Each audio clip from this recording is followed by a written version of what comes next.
One of the greatest struggles that we have as children of God is knowing when to open our mouths and knowing when to keep our mouths shut. So often, especially in times when criticism is being handed down or verbal persecution, we want to open our mouths and say things in retaliation.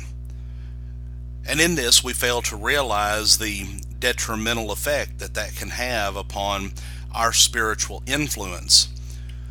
Whenever we open our mouths and we lash out against those who disagree with us or those who may even be condemning us for what we believe, we fail to realize that we're simply making ourselves look more like the world rather than more like Jesus Christ. Long ago, there was a judge who was on a circuit in a certain town. And in this town, he knew that there was an attorney who each time he came before him in court always had some type of sneering, egotistical remarks to say toward this judge.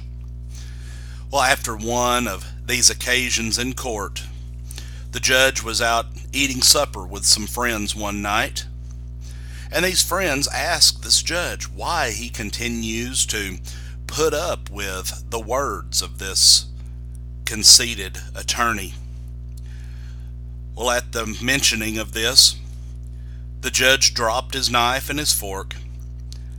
He put his hands in his chin, put his elbows on the table, and he gave emphasis to a story.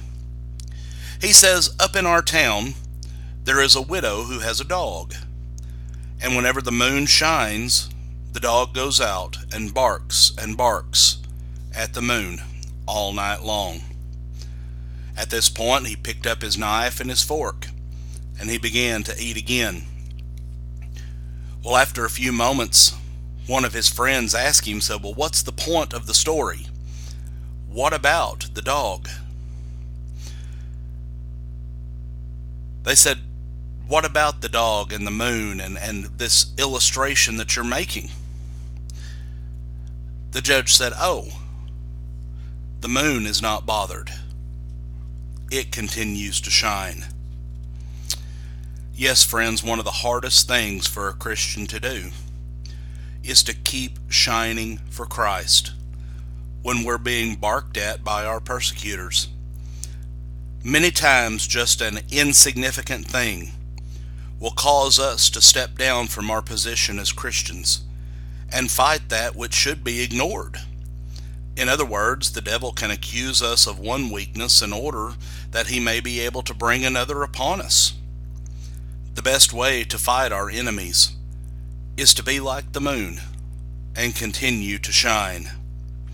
Surely Paul had this in mind when he authorized the following in Romans 12, verses 20 and 21. He says, therefore, if thine enemy hunger, feed him. If he thirst, give him drink. For in doing so, thou shalt heap coals of fire upon his head. We sometimes say that a lie travels faster than the truth. And friends, I believe this to be a fact. However, let's keep in mind that a lie is simply light without lack of truth. And if it is ignored, it will end in destruction. We simply need to be shining before the lie appears and continue shining after it arrives and after it has passed away.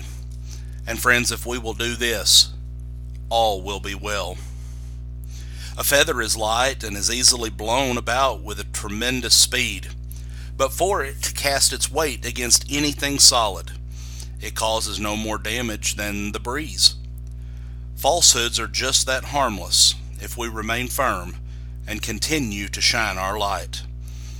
No doubt, but what the enemies of Christ desired him to answer their questions in a mean and sinful way, but they were disappointed. He was the light of the world and couldn't afford to give up this glory.